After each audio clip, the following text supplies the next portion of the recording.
All right, we're going to talk to Ori Hofmekler, the author of The Warrior Diet, in the bottom of the hour. The Warrior Diet is one of my all-time favorites. Now, it's second edition. I read the first edition probably 8 or 9 years ago.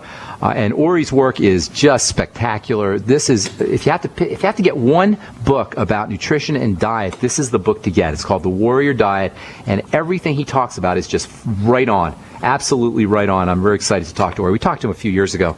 I think it was on the Bright Side. On one of the programs I was doing, I forgot which program it was. We talked to Ori. He also has another book called The Anti-Estrogenic Diet. He's got a lot of interesting things to say about estrogen in foods. He's got great stuff to say about fermented foods, about intermittent fasting, about being a warrior, because that's what it's really all about when we talk about health and nutrition and recovery and regeneration and accessing the body's healing systems, healing mechanisms. What we're talking about is being a warrior. You know, life has its ups and downs. There's all kinds of health challenges that we deal with, from our corrupted food supply or adulterated water, drugs in the water, chemicals in the air, chemtrails. It does us no good to just whine and moan about the problems. What we want to do is we want to learn to be warriors. We want to learn to be tough. We want to learn to be resilient. We want to learn to be able to handle the ups and downs. We want to learn how to be able to handle the toxicity, and that's what it means to be a warrior. And that's what Ori talks about in his book, The Warrior Diet, subtitled Switch On. Check this out, guys. Switch on your biological powerhouse. That's the body, for high energy, explosive strength, and a leaner, harder body. And we'll talk to Ori at the bottom of the hour. We'll take your phone calls in our next segment. So if you have questions or comments, or if you want to help yourself get off your medications and get on a good nutritional supplement program, we'll get your calls here in our second segment, and then we'll talk to Ori in the bottom of the hour. Okay, so last we spoke, we were graphically addressing the details of long-term chronic breakdown in the body, of long-term chronic defensive response, defensive chemistry, the response, the defensive chemistry response in the body, the cellular version, the biological version of blood and guts and gore. That's what happens when you have a long-term defensive response in the body.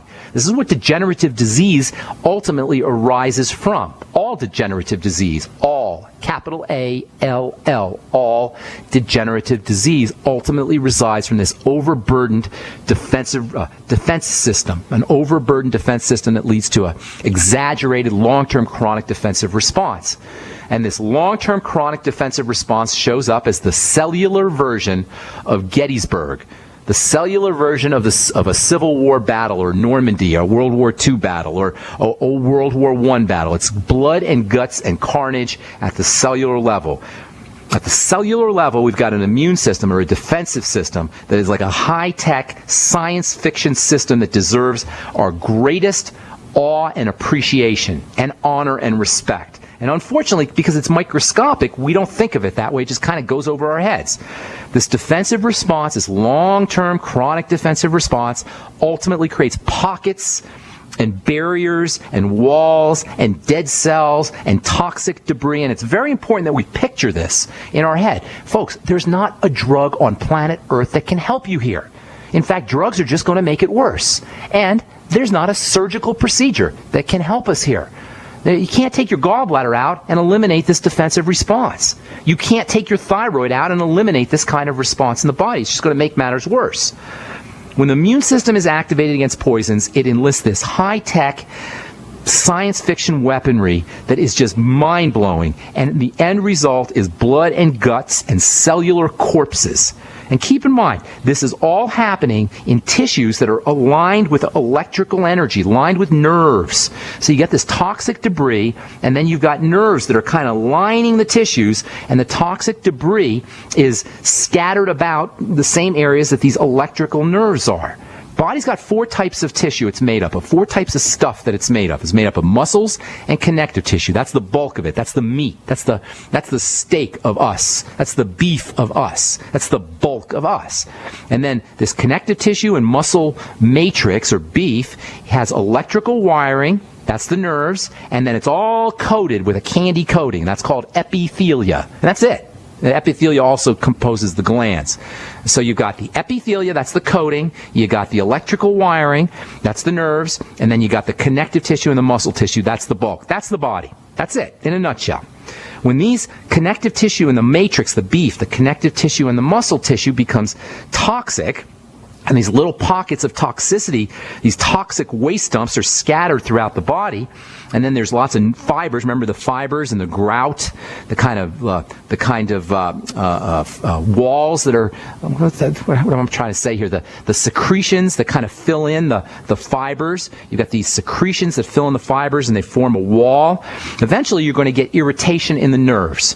Eventually, all of these pockets of fibers and grout that are sequestering the toxic areas, eventually you're going to get irritation of the electrical wiring, the nerves. The nerve irritation is going to be perceived as pain.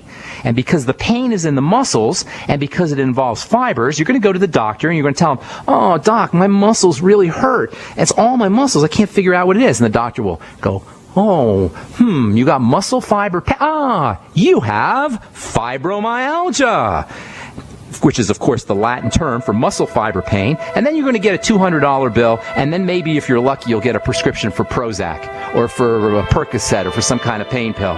So you go to the doctor, you tell him you got muscle fiber pain, and he turns around and tells you, "Oh, you have fibromyalgia." So he names your muscle fiber pain in Latin, gives you a bill, and then gives you a prescription. What the heck? What is this about? Of course your doctor can't help you if you have muscle fiber pain that's secondary to toxicity. Hang tight, I'll finish up when we come back from our... All right, we're back on the bright side. I am Pharmacist Ben, 855-660-4261 is our call-in number. We're going to talk to Ori Hofmekler about his book, The Warrior Diet, in the bottom of the hour. So if you've got phone calls or if you've got questions, we'll take your phone calls here in this segment. I want to just say a couple more things. We'll finish up on fibromyalgia and tell you how you can really address fibromyalgia, because your doctor can't do it. Doctor doesn't know how to handle it because it's a non-local problem. In fact, all disease is really non-local in the sense that it's not happening just where you think the disease is happening. It's happening throughout the body, which is why if you're going to reverse degenerative disease, and make no mistake about it, all degenerative disease is reversible. If you're going to do it, you've got to address the body as a whole. The medical model wants us running hither and thither, to and fro. It'll tell you, "Oh, it's your nerves. Oh, it's your brain. Oh, it's your skin. Oh, it's your pancreas. Oh, it's your liver. Oh, it's your big toe. Oh, it's different parts of the body," and you'll be on a drug for your toe, and a drug for your liver, and a drug for your pancreas, and a drug for your head, and a brain, and every other part of your body. That's not how it works. That is the dumbest idea in all of healthcare, is that you can target specific organs using drugs. And it's what allows us to participate in this ridiculous model that uses poison to heal us, that cuts out our organs to heal us, that ablates our heart, destroys our thyroid with radioactivity to heal us.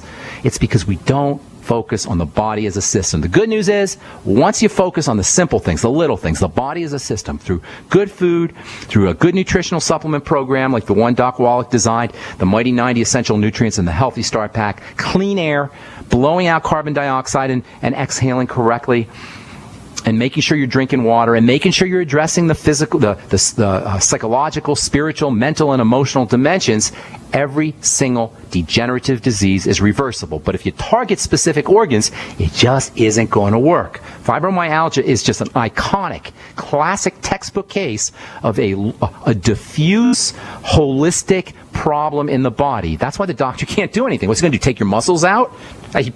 He might try. That might be a surgical procedure of the future, muscle removal, muscle transplants. But other than that, shy of that, there's not much he can do. If you've got toxins that are depositing in the muscular system, in the meat of the body. But if you get to the core, where the toxicity is coming from, and that usually means something in the digestive tract, SIBO, small intestinal bacterial overgrowth. We'll talk about some of these ideas tomorrow. Fibromyalgia, poof, no more.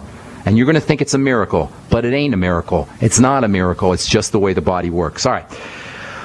Let's see. We'll finish talking about fibromyalgia tomorrow. I want to get to your phone calls. We got Ori Hofmekler coming up in the bottom of the hour.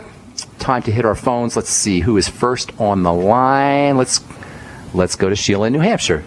What's up, Sheila? How you doing? Hi, Ben. Greetings. What's going on? Good morning. I was calling back in because I had called you yesterday to tell you about my friend with the renal nephropathy. Okay. And I think he said, does this make sense, IgA nephropathy? Yeah. IgA, it's classic. IgA is just an immune globulin that helps clear out the blood. It's an immune chemical. It's one of the chemicals the body will secrete when it's under attack. And these immune globulins circulate in the blood, and because the kidney filters the blood, they're going to end up depositing these immune complexes, these immune chemicals, defensive chemicals, if you will, that are complexed or combined with the toxins. They're going to deposit in the kidneys. So the bottom line to kidney disease, and it is an epidemic. Dialysis is an epidemic. The rates of these things are increasing ridiculously. The liver and the kidney, those are our two detox organs. Is it any surprise that liver disease and kidney disease is increasing exponentially? Why should it be a surprise? These are detox systems. These are detox organs. The kidney cleans out the blood like a spaghetti strainer.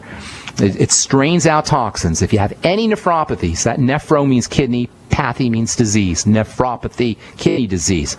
You have to focus on the blood. You can't focus on the blood directly, but you can focus on the main source of toxicity in the blood, which is food. Food. So if you and sugar is considered a food because sugaring of the blood can also affect the kidneys. So number one, look to food allergies, food intolerances, problems with the digestive system. Link those up to foods. Eliminate those foods. Do a food diary. Focus on using supplements that help support digestive health. The Z-Radical is spectacular for that. Same with the Biolumin Nightly Essence. Use fermented foods. Use the Ultimate Enzymes after meals. Lecithin, you'll buy that at the health food store after all fatty meals.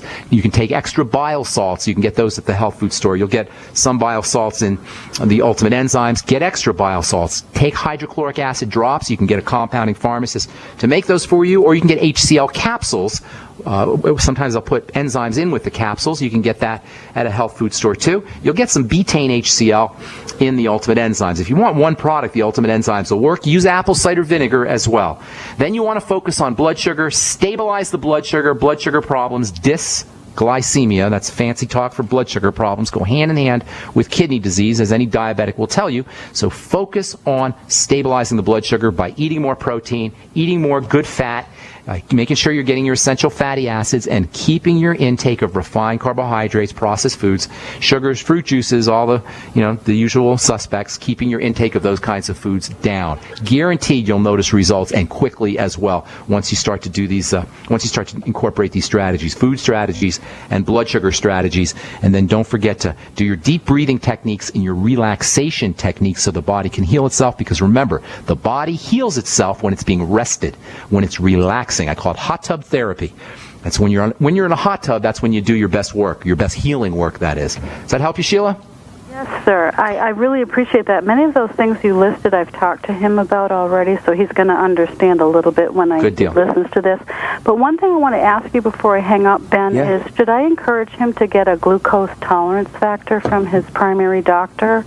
You mean a glucose tolerance? What do you mean factor? Glucose tolerance factor is a nutritional. Sorry about that. The glucose tolerance testing. A test? You could. It's not necessary. He's a mess. What's the doctor going to do? Confirm that? I mean, that's not necessary. He knows he's got a problem. You may want to do it to see if he's getting better, but I wouldn't waste my time. Not just yet. Focus on the basics first, then later on you could you can have a blood glucose test done, or glucose tolerance test, or any of the things that they do. Right now you don't need that. Right now he needs to clean the body out. Okay. All right. Well, thank you so much. Thanks, Sheila. Have a beautiful day. God bless. Okay, Mary in California, what's up? Welcome to the bright side. Mary? Oh, I'm sorry. I'm here. Hello. Hi, Mary. Good morning. How are you? Good morning. What's going on? Are you familiar with Schamberg's disease? Yes, I am familiar with Schamberg's disease. Why? Okay, well, that's apparently what I have, and I'm just kind of frustrated. Okay, let's talk. Well, yeah, I'm sure you're frustrated because they'll tell you they don't know what causes it. That's probably what they told you. We don't know. It's on your legs, right? You got it on your legs? On the front part of my legs. Okay. It's a pigment disease. For the listeners, Schamberg disease is a pigment disease. You get these dark spots in rashes and maybe red spots. Is that accurate? Okay. So but it's all under the skin. There's nothing. I mean, it looks like it's not under the skin. It's not under the skin. No. It looks like it's under the skin, but it's not under the skin. It's in the skin. See, the skin is made up of multiple layers. Schamberg's disease occurs in the pigmented areas in the lower part of the skin. Anytime you have pigmentation issues, redness issues, rash issues, think immune system. In fact, drugs are classic for causing Schamberg's disease. Pigment dermatoses is what they call it. Tylenol can do it. Aspirin can do it. Various interferon can do it. Various drugs can do it. Diabetic drugs can do it.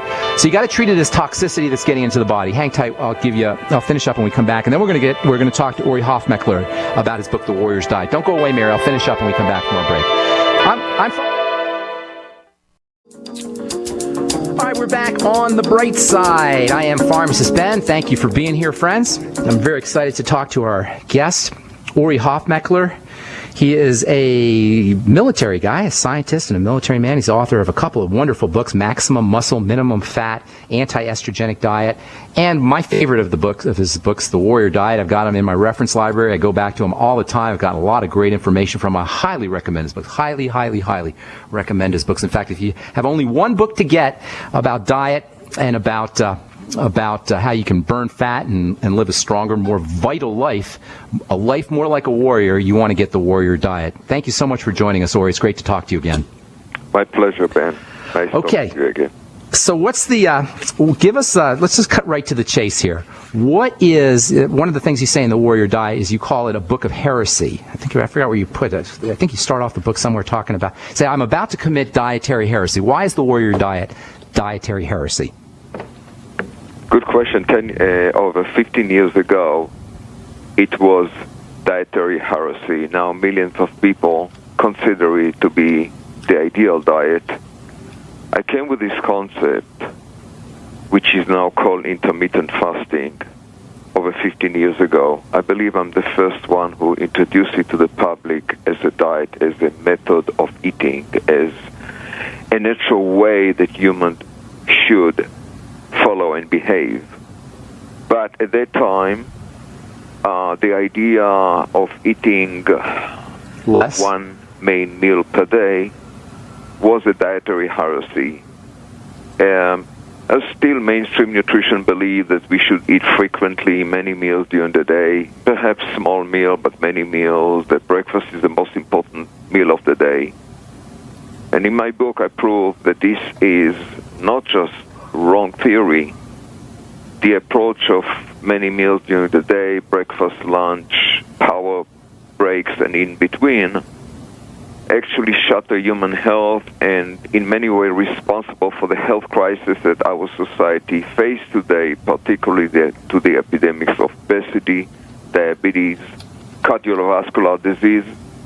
And now we know, I believe I can prove it, that cancer is also related to not just to overeating, to eating too many meals during the day. So I came with this concept that human supposed to eat only once a day, and the second concept was very controversial to say that humans are nocturnal eaters, night eaters, rather than daily eaters. That really shook everything that people believe at that time.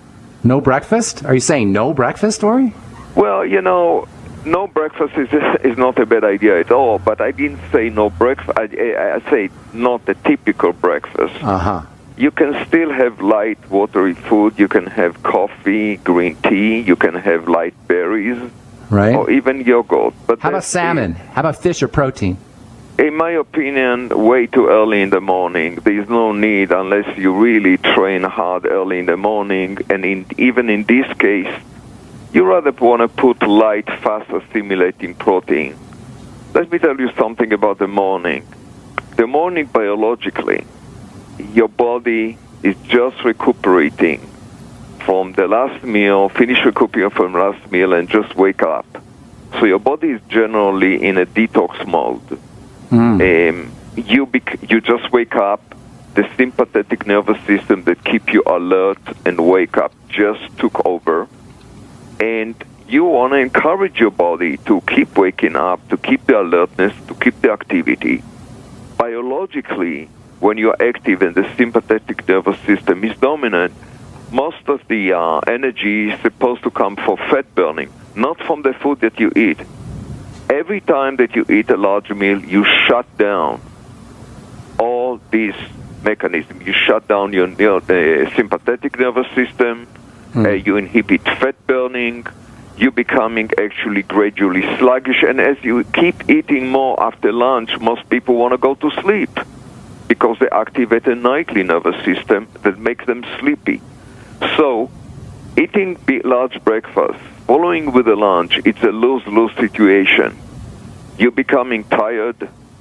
You do not utilize energy the way you are biologically programmed. And basically, over time, it makes you sick. Look at another angle, Ben, and I wrote about it in my book. If you look at biologically and each species, you need to go back in time and figure out how was the species evolved. Well, we know that cats were not evolved to eat cucumbers, and we know that rabbits did not evolve to eat meat. So we need to look at the human species and figure out carefully how did we evolve to eat. And just jumping a few years later, I was always interested, not just in evolution biology, but particularly about something which is called stress science. How does stress affect organism? Particularly, how does stress affect human? Well, we were taught and believe, still most people believe, that stress is bad for us, that stress is killing us. But biologically, the truth is the opposite. We evolved to thrive under stress. We grow under stress. Yes, we thrive under stress. In fact, it's the lack of stress that's killing us. As long as we have the raw materials, though, as long as we have the wherewithal to exploit the stress, no?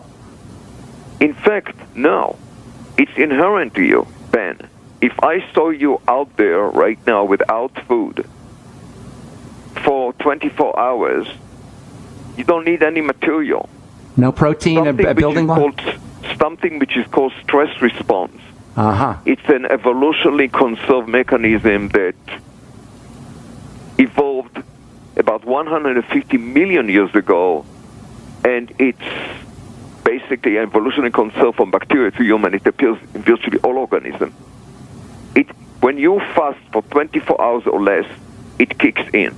And it kicks in and you don't need nothing. It's inherent to you. It's registered. You don't need to help it. Just kick in. It's kicking the same way that when you go to the gym and train. And it kicks even more so when you go and train on empty stomach. Now, stress response is a very interesting mechanism. Cutting-edge science of the past 10 years, scientists are now staggered with what it does to the body. In fact, there's evidence that when you go to the extremities, activated stress response, such as during extreme calorie restriction or fasting, can literally double the lifespan of organism. And not just low organism, even small animals. So what's the practical way you actually incorporate this idea of I get this question a lot, and we do talk about intermittent fasting. That's one of the hallmark ideas that we talk about on this program, and so I understand exactly what you're saying. Tell us how we do it practically. I get this question all the time. How do you practically employ intermittent? And I love the word intermittent because that tells you that you do it, you kind of keep the body on guessing as when the fasting is going to occur, correct? Correct. What happened is... We got to we got to go to a commercial, so hang tight, okay? We'll finish up when we come back from our break. We're talking to Ori Hofmekler about he's got a bunch of great books. We're talking about the Warrior Diet. He's also got a book called The Anti-Estrogenic Diet. Hope we get to talk a little bit about that. I'm Pharmacist Ben. You're listening to The Bright Side on the Genesis Communication Network. We'll be back right after this. Don't go away.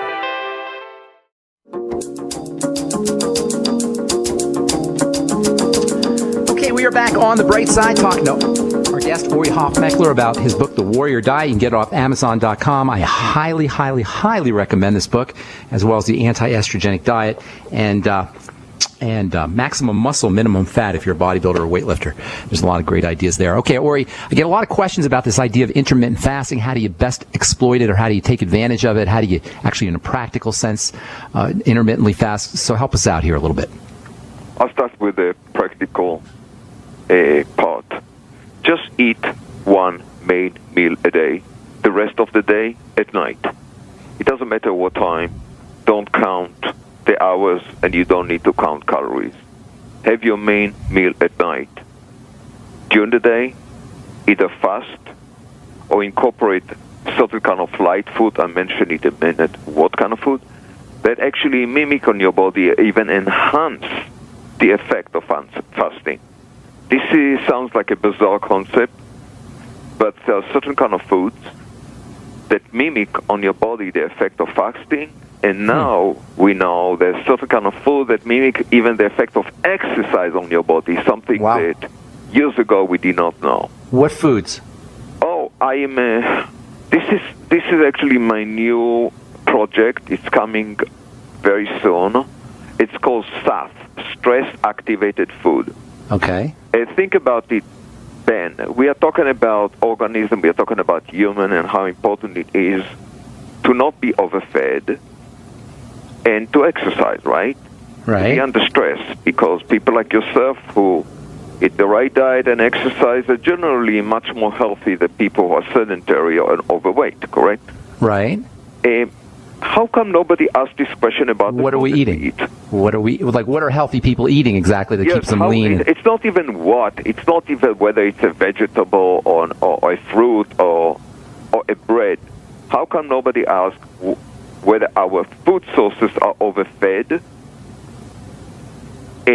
or our food source are stressed?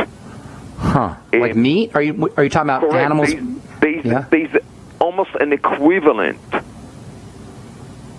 to the effect that exercise does on your body. There's an equivalent effect that stress is doing to plants that you eat or even animal products. So in other words, the plants grow better under conditions of stress like we grow under conditions of stress? In fact, it's beyond growing better. It lives longer. It produces compounds that protect the plant from death. Phytonutrients. So-called phytonutrients are protective elements, in other words.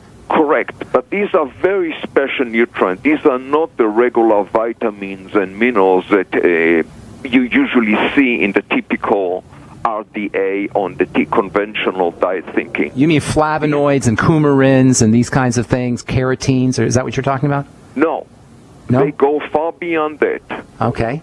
These are called stress-activated nutrients, and the most potent, and they can mimic the effect of exercise and fasting on your body. It's a fascinating discovery. So you can eat these foods, these nutrients, and mimic the effects of exercise, get the same effects as exercise.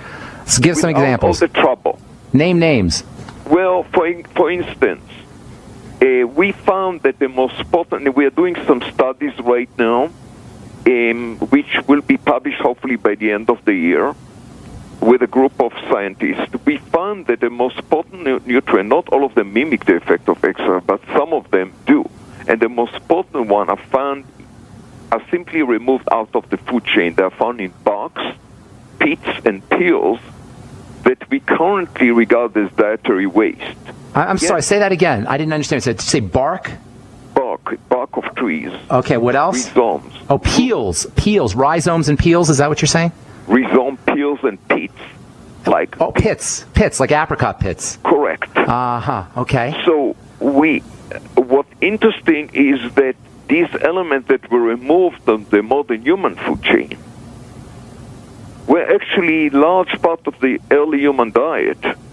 Some believe that the early human diet was about 60% barks and rhizomes. Tell the listeners what a rhizome is. I don't think people would understand. A rhizome is the peel, the cover of the stem of small plants.